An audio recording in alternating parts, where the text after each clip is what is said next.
Hey guys, and welcome to Petrol and welcome to a video I've wanted to make for quite some time now, although actually there's another part of me doesn't want to make this film.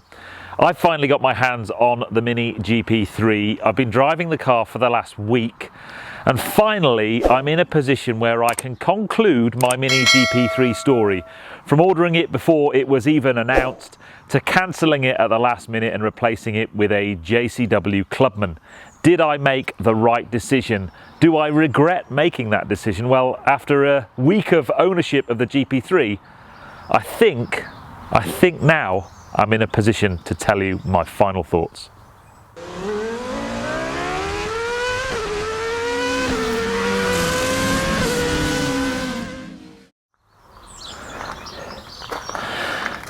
Now, I actually want to start this video by going back in time about 6 years to my, if you like, the beginning of my Mini journey with this, my R59 Mini JCW Roadster. Now, I bought this car. I'd never had a Mini before. I'd always hankered after classic Minis. I did quite like the new modern Mini. A friend of mine had an R56 JCW, which I drove and really liked. And then another friend of mine got a red Roadster, and I just thought it was a really cool car. And this is in the days before YouTube. I bought the car, very rapidly fell in love with it. I fell in love with the character the car has. At the time, it was a 211 horsepower front wheel drive manual soft top car, lots of fun down a B road, that go-kart feel that Mini talk about, and I fell in love with that. And when I first started YouTube, this was the car that I built the channel around. I did lots of videos around it. And then when it came out of warranty, I started to go down the modification route, as many of you, I'm sure, know. I've also got massive hay fever today, so huge apologies for that. I took it to Lowen. We put a stage 2 map on the car. We put really important things for this car's driving characteristics. We put a Quaife diff in there, a TTV Racing clutch. The B-Road Hunting Club put it on BC Racing coilovers. Lowen gave it some really nice geometry, what they call their fast road geometry setup, and it turned this car into an absolute pleasure to drive. Very engaging, very fast, really cool kind of darty feel, darty characteristics, and a manual gearbox. And at the time, the other car in the household, we had an Audi S4. But I wanted to look at changing my car. Initially, I was going to trade this in for something else. About this time, the first shots of the prototype concept GP3 had come out, and it looked amazing. And obviously, being in the YouTube space, I kind of started to get talking to people, and it just sounded like it was going to be an amazing car. And I took the decision to put an order in on one before we'd really seen much more than the press shots of it going around the Nordschleife with all the camo on it. We didn't know anything about the spec. We knew it was going to be fast, that's for sure. We knew it was going to be about 300 horsepower, but we didn't know much else. Then when we started to see more details of the car come out, and I saw it at Festival of Speed, and then we saw it without the camo, the car looked really impressive. Things started to, in the back of my head, think, is this the right car for you? It had an automatic gearbox. The thing I love about this Mini is its manual drive. It didn't have rear seats. It wasn't a particularly practical car. It was a very track-oriented car. And for my lifestyle, I started to worry, although it would be a brilliant YouTuber's car, it probably wouldn't be a particularly good daily for me. And at the same time, Mini UK gave me a Clubman JCW just after I'd been on the press drive to Bruges. We had that car for 3 months. My wife and I fell in love with it, and I realised that that was a much better car for us. So let's talk about the Clubman and the things I love most about the Clubman. Now, I guess first things to say is there is actually quite a bit of the Clubman in the GP3. We've got the same engine, 306 horsepower, 4-cylinder, 2-litre turbocharged engine. The big difference, this has a 4-wheel drive platform underneath it, but it has the same gearbox, but with slightly different calibration. So there's a lot of kind of crossover, very similar power cars, but the big and obvious difference for this car is it's got 4 doors, it's got seats in the back, and it's got a boot. It's that kind of sort of mini estate format. So for the dogs, which you'll see mooching around today, it was a brilliant, brilliant option. Other things I really liked, I could spec roof rails, so I could put roof bars and either a roof box or my bikes on the roof. It was just a far more practical car. The final thing I think for me that made me go this way is I was going to buy the GP3 brand new. It was going to cost me £37,500. It was a 3,000 unit limited run. I didn't know what that was going to do to residuals, more on that in a moment. But this car, the sticker price for this car was about £40,000, but I bought an X demonstrator, just 4 months old, about 3,000 or 4,000 miles on the clock, and it was £30,000. It was £10,000 cheaper. Someone else had seen that hit of depreciation, which made me feel an awful lot better about the car, because I buy these cars with my money. I don't want to be sitting on a loss of £10,000 or £15,000 after a couple of years. So that kind of made this a little bit better. And then I have done a few things to this car. It's on OZ Racing wheels, Michelin Pilot Sport 4S tyres. It's got an E-Venturi intake and a Remus exhaust. So I was able to work with partners and create content around that for my YouTube channel. But I absolutely love this car. The final thing that made me love this car is because the cost of ownership was that little bit cheaper. It meant that keeping hold of the Roadster was a realistic option, and I now know that I don't have to sell the Roadster. It's bought and paid for. It cost me very little to keep. The insurance each year isn't very much, the tax isn't very much, and I've still got some really cool projects this year on the Roadster to modify it and do some cool things. So far so good. Very little regret in my being. Then I get to drive the GP. Now it was last year at Bicester Heritage Centre. I got to drive it on track, and I'd spoken to a few people that had driven it on track, and everyone said, look, this thing is ballistically fast. I drove it on track and absolutely agreed. However, I was just a bit, I wonder what it's going to be like as a proposition to live with on the road. And that's what I'll be doing this week. So let's just have a quick chat about the styling and aesthetics, because there are things I regret about not getting this car just from the way it looks. I think it looks sensational. So let's talk about the outside of the car and then talk about what it's like to drive. Now, there's no doubt that the car has striking looks that certainly divide opinion. I mean, I think we've all got an opinion on the side fenders and the massive rear wing. Personally, I love the wing. The fenders, I thought they would grow on me, and then maybe not so much. But what I would say about this car is it draws attention and it holds its own. I did a drive out last weekend with a whole bunch of supercars, and they were all parked in a line, and the only car that was getting more attention than this was a Super Performance GT40. I mean, it really does. People like it. They want to come and have a look at it. It's not a particularly regular car that you see out and about. I like the looks of it. Parked in the garage, I've now looked back and gone, oh, it would be nice to have it parked there. Even Mrs. Petrolped said it looked pretty cool. She did then follow up by saying if you bought that, you'd get a divorce. She's not that impressed with its format, if you like. But there are a few things that I always say, until you've washed a car for the first time, you can't have a complete opinion on it. And I have washed this car, and the one thing I did think that would drive me mad about these fenders did drive me mad. Stones get, especially into the rear ones, up into them, and they're very, very difficult to get out. And I think that over time would probably drive me mad. Inside the car, the biggest thing for me, and I know that it's definitely a case of it wouldn't be a practical option, is the boot space, and just room for the pups isn't good. Yeah, I mean, there's plenty of space for them, but you just fall back into this.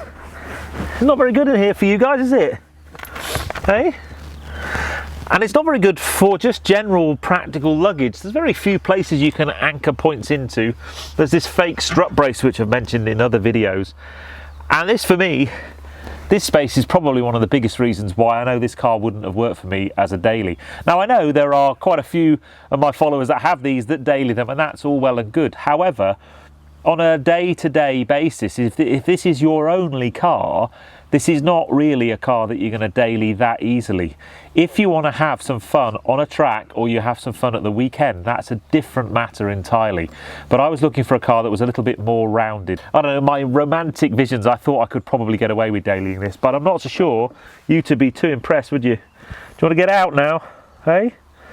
Oh, no, I've got to get out first before you can. So, the big question is, what's this car like to drive? Well, there's only one way to find that out. We take it for one. Right, I'll get some cameras set up and we'll get going. So far then, all of the decisions I made about whether to buy this car or not were based on things that I could actually tangibly see or look or feel. I could, I looked inside the car at Festival of Speed, and I was able to make those decisions. The one factor I couldn't, though, was to drive it on the road. And one of the reasons why it's taken me so long to get this car on the channel, apart from the fact it was super busy when it first came onto Press Fleet, was almost a reluctance, just in case I get it on the channel and it's really, really good and I love it to bits and I love driving it, and then I'd be gutted. Now, the second you get in this car and you start driving it, you realise that it is a very, very hardcore, track-focused, uncompromising car. The suspension setup is incredibly firm, and then the Hankook tyres that were developed for this car are so low profile, they remind me very much of the tyres I've just taken off of my Clubman. What that means is you feel every stone and chip and bump and imperfection in the road. It transmits itself up through the car and into your bum. And the faster you go, the more severe those transmissions become. And you start to find yourself vibrating and bumping along in the car. It's clear that this car's suspension was designed for a track, for a nice silky smooth billiard table like track, not a typical British road. So when you start to drive down a road like this, the very first thing is it's a very firm, very uncompromising ride. I'm doing 60 miles an hour and you can probably see the way I'm moving around in my seat. It reminds me very much actually of a Civic Type R before they introduced comfort mode. Those things were always quite firm and quite bouncy. So that instantly makes me think, I like a firm ride. My Roadster's got a really firm ride, but it's not this bad. The problem though with this car is when you start to push on, it's putting a lot of power through the front wheels, 306 horsepower, 450 newton meters through the automatic gearbox, and it has an electronic diff, not a mechanical diff. And it tracks and torque steers like no other car I have ever been in. Let me try and show you what I mean. I'm going to come down into the manual gearbox and I'm going to accelerate away. There we go. Right. There we go. Yeah. You have to hang on the car tram lines, and again, it's not just the UK, but we tend to have a crown in the road. So what happens is the car follows the road and pulls you from one way to another. At the same time, you're getting torque steer, and you find yourself kind of doing this as you're driving down the road, and it's quite off-putting. It's a dry day today, but couple into that a bit of wet weather, and this car is a real handful. And one of the things I've found is if you're just on your own and there's no other cars about, it's difficult enough keeping it in your lane. But when you go and try and overtake something, and it does that mid-overtake, which happened to me a couple of days ago, it's very, very disconcerting. I was just about to go past the car, and it torque steered and followed the tram lines and tracked and pulled me to the right, and I nearly went off the road. And that, for me, isn't a good thing. So the question is there anything that could be done to sort that out? Well, yesterday, I headed over to Evolve, to my good mate Imran, who runs Evolve with his mate Bilal. And they've had a GP3 now they were one of the first cars delivered in the UK. And they've done some very cool things with their GP3 to kind of sort out that ASBO, in-your-face handling characteristic. So let's see how I got on driving their car yesterday. So here we are in Imran's GP3. And straight away you will notice a very, very different exhaust tone. It's got an OPF back exhaust, which just sounds absolutely brilliant. But the big difference in this car, and I can feel it there straight away, is that it's changed the dampers. It's got Bilstein Club Sport dampers on it, and that means you can adjust far more things like camber and tow and so on. And they've changed the geometry of the car completely, especially the rear wheels. It's still pointy and darty at the front, but it just doesn't pull and tug at the steering wheel nearly as much as the standard car. The suspension's still pretty firm, don't get me wrong, but it's just soaking up these bumps and lumps on this bit of road. And we're filming today, and I've driven down here in the standard GP, and just there, it's just not tugging at the steering wheel at all. It's almost like it's able to put the power down more.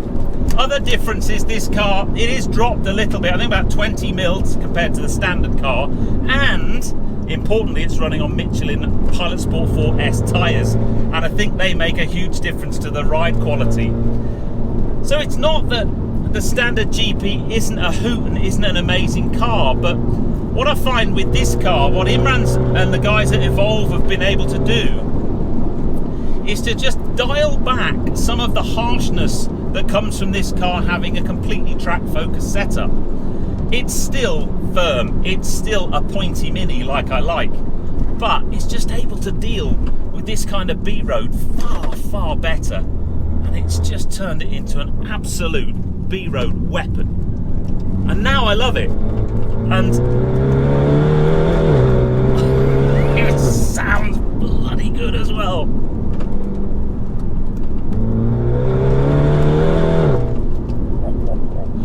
Oh yes, I'm rapidly falling in love with this car. I'm still not a massive fan of the gearbox, if I'm honest. I want a bigger gear indicator, if I'm honest. It's just a bit laggy. Give me a manual. Oh my days.